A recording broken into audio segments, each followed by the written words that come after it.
Hello and welcome to another episode of Virtual Legality. I'm your host, Richard Hoeg, managing member of the Hoeg Law Business Law Firm of Northville, Michigan.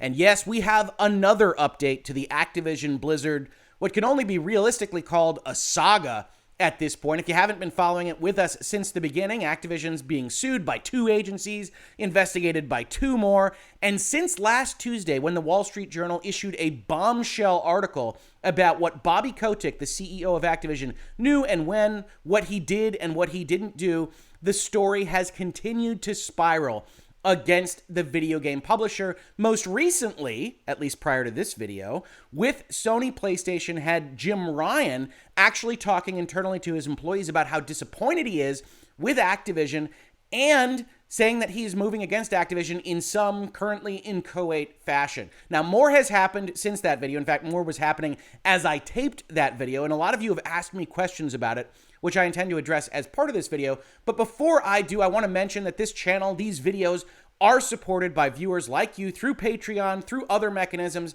and one of those tiers at Patreon is the ability to sponsor a specific video once a month for us. And I want to give my special thanks to patron Falcus Vipus for sponsoring this video. If you are interested in doing the same yourself, please do check out that Patreon. Thanks again, Falcus Vipus. Now, as I mentioned, the last video we did in this series was about Jim Ryan talking to his people and telling them that he was dissatisfied with what was happening and that he was requesting that Activision do something about it. Or the quote from Bloomberg on the 17th, "We outreached to Activision immediately after the article was published to express our deep concern, to ask how they plan to address the claims made in the article. We do not believe their statements of response properly address the situation. What they have done so far is not good enough for Sony." And in that prior video, I talked about the fact that this is an important step. This is an indication from one of your major platform partners that they are dissatisfied. And realistically, that their people, the employees at Sony, are likely making noise about how they individually are dissatisfied. There's a bubbling problem with support for Activision Blizzard, and it only got worse since we talked about that in that video. Now, why did it get worse? How did it get worse? The answer to that is the employees have started to coalesce a little bit more around what they have a problem with. You see here ABetterABK, the proto-union, as I describe it, at Activision, looking to be unionized, working with an existing union to potentially create that at Activision Blizzard, said today, this is November 18th, the day after that article, over 500 current ABK employees and contractors signed a petition calling for the removal of Bobby Kotick as our CEO. You could check it out at this URL, which of course I did. And you see here, we, the undersigned, no longer have confidence in the leadership of Bobby Kotick as the CEO of Activision Blizzard. We ask that Bobby Kotick remove himself as CEO and that shareholders be allowed to select the new CEO without the input of Bobby. And they've got 1,700 signatures as of today's date, named with titles and company. And this is a very important step. This is an anonymous petition. These are people that are willing to go out there. And certainly, Activision Blizzard is in no position to take any retaliatory steps against these people. That said, it still requires bravery to put your name on these kinds of things because there's all sorts of things that a company, an employer can do to you before you really get to the level of retaliation and bringing lawsuits and problems. That said, they are under the eye of the public at this point in time, and Activision Blizzard would be silly to do much of anything against these folks.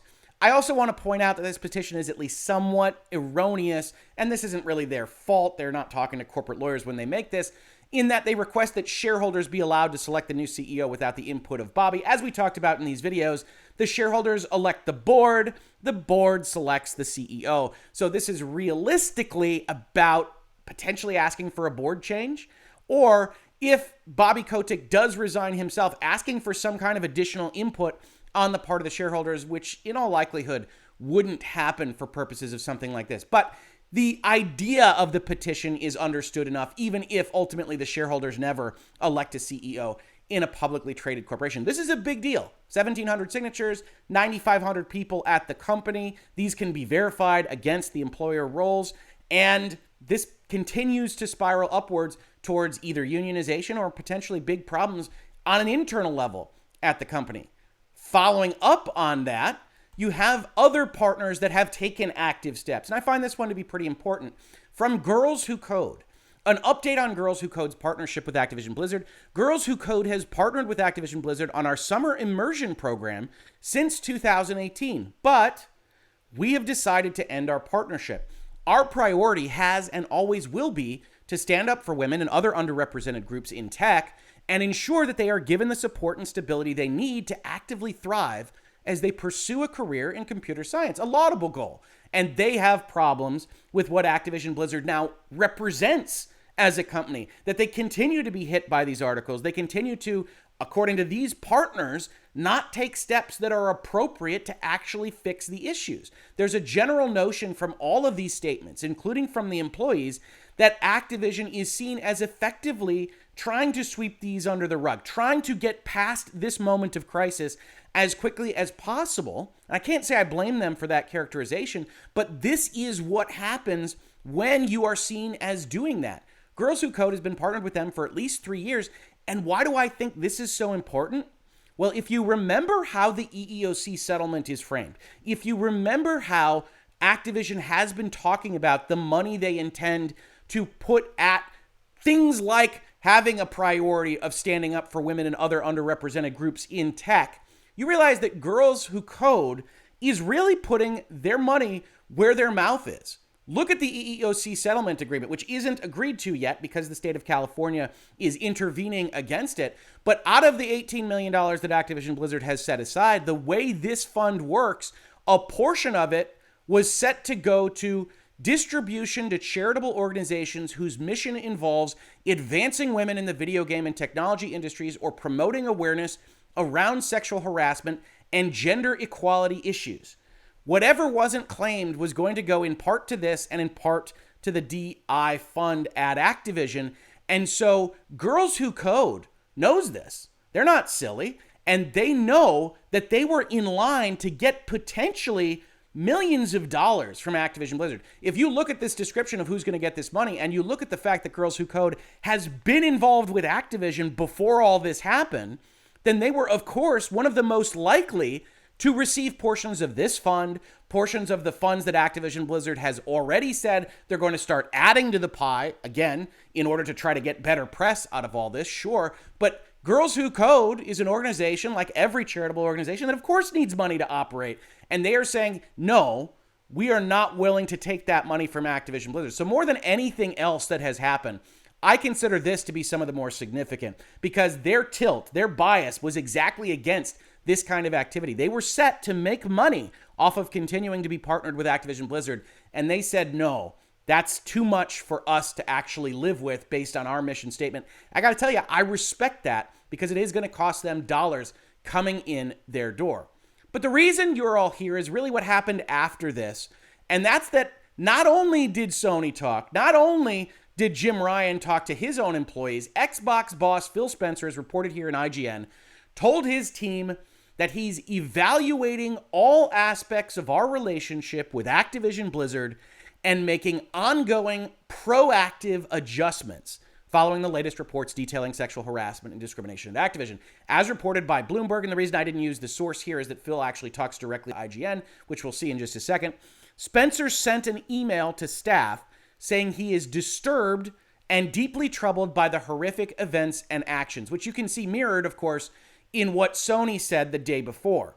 In an email to employees reviewed by Bloomberg, PlayStation chief Jim Ryan linked to the Wall Street Journal, he wrote that he and his leadership were disheartened and frankly stunned to read that Activision has not done enough to address a deep-seated culture of discrimination and harassment. That matches nicely with disturbed and deeply troubled by the horrific events and actions. Xbox, PlayStation, taking notes from each other, acting in a very similar way on this because there is safety in numbers. And I'll talk about why there is a need for safety here, because while we're still at the words are wind phase of this particular crisis, and that's a phrase that you might be familiar with if you ever read George R.R. Martin's Game of Thrones, Song of Ice and Fire series, and that's from a book however many years ago, because there'll never be another one, but that words are wind, meaning that they aren't actually concrete action, but words being wind doesn't prevent them from having an important symbolic effect. There is also an open question here with what Phil Spencer means by making ongoing proactive adjustments. And since he isn't willing to detail what that is, in that email, we're left kind of questioning, speculating, as we will do especially towards the end of this video. But ultimately, we simply don't know what is meant by Xbox seeking ongoing proactive adjustments to its relationship with Activision Blizzard, which is what led, I think, a lot of folks to asking me the question in DMs and other messages as to whether or not these companies will actually do something about this. Emails to employees are nice, but it seems to them, and I would tend to agree, that if Sony and Microsoft decided to act together, to say we're not selling Activision Blizzard games, or we're doing something else that's going to lower your ability to sell them on our platform, that they could. And people pointed me to a video and articles that I had done about the Cyberpunk fiasco from last year. On your screen right now is the thumbnail to the video I did. I believe it was December of last year. It said, Sony's had it. Pulls Cyberpunk indefinitely from their store. How many will follow? Xbox wound up not doing that. Important to note. Primarily, I would argue, because Xbox had a marketing agreement with CD Projekt Red and their Cyberpunk product, which Sony mirrors insofar as it has a marketing agreement with Activision for its Call of Duty Vanguard product. So Sony is in the same position, realistically, that Microsoft was in with respect to Cyberpunk. But even more importantly than that, folks have asked me, why can't they do this? And the answer is not why can't they, but why won't they? And Cyberpunk has to be distinguished on this point, right? If we go back to the Cyberpunk issue, the primary issue, despite what Sony says, was not the quality of the game. Sony has, and people have pointed this out, a number of junk titles on their PlayStation store that they sell, that they allow on their platform, that realistically nobody's likely to be very happy with in terms of the quality of the product offered. Cyberpunk had quality issues as well. But more than that, they had this statement. And this statement finished up, this is when they're going through all the troubles after the release, finished up with the following. Finally, we would always like everyone who buys our games to be satisfied with their purchase. We would appreciate it if you would give us a chance. But if you are not pleased with the game on your console and don't want to wait for updates, you can opt to refund your copy. That sentence sounds very much like a guarantee that if you aren't happy with their Cyberpunk product, you can go ask for a refund. We're offering refunds, says CD Projekt Red. For copies purchased digitally, please use the refund system of PSN or Xbox, respectively. For box versions, do all this, go through these emails. Starting from today, you can contact us for a week, etc., etc. But you can opt to refund your copy, says the publisher of the game. The problem is, in general, Sony has its own policies about refunds, and this sounds for the world like CD Projekt Red has done something with Sony to allow a refund in this special circumstance where people aren't happy with this game that didn't meet even their own quality considerations. As revealed to investors the next day, or at least in that week, so shortly after that notification was given, CD Projekt Red never went through that step. The question is, says CD Projekt Red, whether Microsoft and Sony are participating financially in refunds. One has to understand Microsoft and Sony have refund policies for every product that is released digitally on their storefronts. Despite several articles I've seen that things are being set up just for us, it's actually not true. These policies are in place and have always been in place. They're not offered specifically for us. Anyone who has purchased any title on the PlayStation Network can ask for a refund, and if it's made within certain boundaries, can get it. And so CD Projekt Red reveals to its investors, and revealed in December, that they never went through a process of talking to Sony. And that meant that Sony was directly affected. They're taking the customer service calls. They're dealing with the fact that their refund policy doesn't generally allow for this kind of refund after you've played for it for 5 hours or 10 hours and you just are unhappy with what was sold to you on false advertising circumstances or otherwise. And now Sony is the bad guy, and Sony is collecting this bad will for a Cyberpunk product that frankly was never up to snuff. And you get other answers here that talk about throwing Sony under the bus and Microsoft under the bus throughout. You've got an answer here that talks about the fact that these companies must have trusted us with respect to certification, but I guess we didn't meet those specific trust requirements. And essentially telling folks that the certification process is realistically nothing.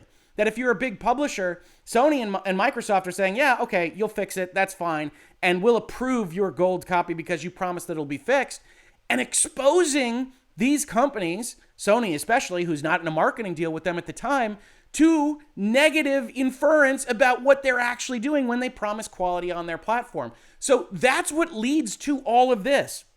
When we're talking about Cyberpunk, you're talking about a company that was directly affected negatively by a partner's actions. And as bad as all of this is, and it is bad, there's a reason I've done all these videos, not just because you all seem to be very interested in them, although I try to make videos that there is some interest in, but because it's important that the way this has all gone down, the way that Activision Blizzard has treated each step in this process in a manner that I personally think is, legal term here, stupid, has led to a series that is now 25, 26 videos long. But it doesn't mean it directly affects Sony or Microsoft. And most importantly, when you're thinking about what Sony says, when you're thinking about what Xbox says, they're saying these things because they've got noise internally from their own employees. They want to express how concerned they are. And I have no reason to believe that these statements from Jim Ryan or Phil Spencer are illegitimate. But talking about these things, allaying their own employees' fears, is a significantly different stance from actually taking an active step against a company, not for throwing them under the bus, not for costing them money or reputational goodwill, but for simply being bad actors in the community. Because the problem you have if you're Microsoft or you're Sony is twofold. One, if you do this, if you align together and you act against a publisher like this, you've got legal problems, right? You're restraining the trade of another party because they're bad actors, and you should have the ability to control what's on your platform, etc. But if you're coordinating that, if you are collusive in that type of activity, Activision could bring a lawsuit. They wouldn't probably in this context right now, but they would reserve the right to do that. And the law doesn't like illegal restraints of trade and really doesn't make exceptions for, I don't like that person, if you are otherwise competing in the market. And Xbox and Sony certainly are with respect to getting your video games into the console space. You've got a legal problem there. And secondly, you've got a moral, a reputational problem. If you do this, if you take this action, the question instantaneously becomes, well, what if it happens at your company? What if something happens at Microsoft that you don't have the proper ability to control and you think you're taking the right steps, but now you are shown to have some kind of Wall Street Journal article about you? What if that happens at Sony? Even putting that aside, let's say they're the cleanest corporations in existence. What happens if there's an issue at Rockstar? What happens if there's an issue at Electronic Arts? What happens if there's an issue at some other company? If you take a step actively against Activision right now, you are taking on the mantle of moral police to some important respect.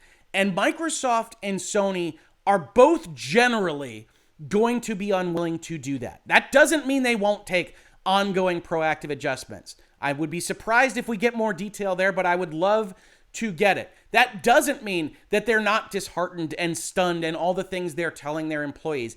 It just means that taking on that extra step has a whole host of second order kind of problems for them in the future. And in general, corporations by their nature, in terms of action, not politics, are conservative in their approach. If they can't see what the unintended consequences of their actions today might be, they will try to do as little as possible to allay the fears of the people that are related to them, their employees, other stakeholders, and not take quantifiable additional steps until they are forced to do so.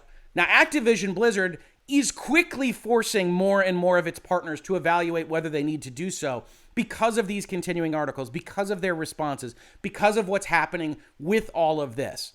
But as for the question I posed in my thumbnail, will they actually do something?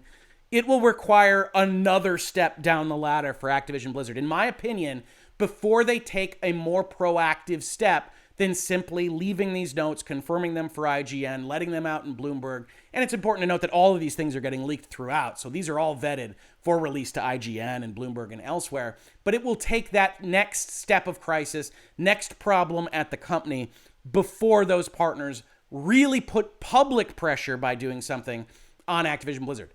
Now, the last thing I will say is, does that mean that there aren't back office phone calls and emails saying, we can't operate in this fashion? I know Call of Duty sells all of these games, but frankly, you're bringing the entire industry down with the way that you're handling these things. I would be willing to bet that those kinds of calls and emails are happening behind the scenes. Probably more calls because of the leak problem we talked about than emails. But it doesn't necessarily mean that Bobby Kotick's going anywhere right this second. It doesn't necessarily mean the board will change. It doesn't necessarily mean that all of these pressures on the company will actually affect something like what we saw with respect to Cyberpunk, as much as some of you might wish it were so. And frankly, I tend to agree that Activision Blizzard's pressure here from all of these stakeholders is deserved, it's earned, but to go another step will require Activision Blizzard to do something else, I would argue. Thank you so much for checking out this episode, and special thanks, of course, to Valkus Vipus for funding it. If you're interested in supporting the channel, discussions of business and law through the lens of video games, technology, and pop culture, please do check out the Patreon. Other ways to support us listed below. Otherwise, just subscribing, telling your friends, checking us out wherever we appear on the internet. Every little bit helps. If you caught this on YouTube, thank you so much for watching. And if you listen to it as a podcast, thank you so much for listening. And I will catch you on the very next episode of Virtual Legality. Virtual Legality is a YouTube video series with audio podcast versions presented as commentary and for education and entertainment purposes only. It does not constitute legal advice and does not create an attorney-client relationship. If you have legal questions about the topics discussed, please consult your own legal counsel.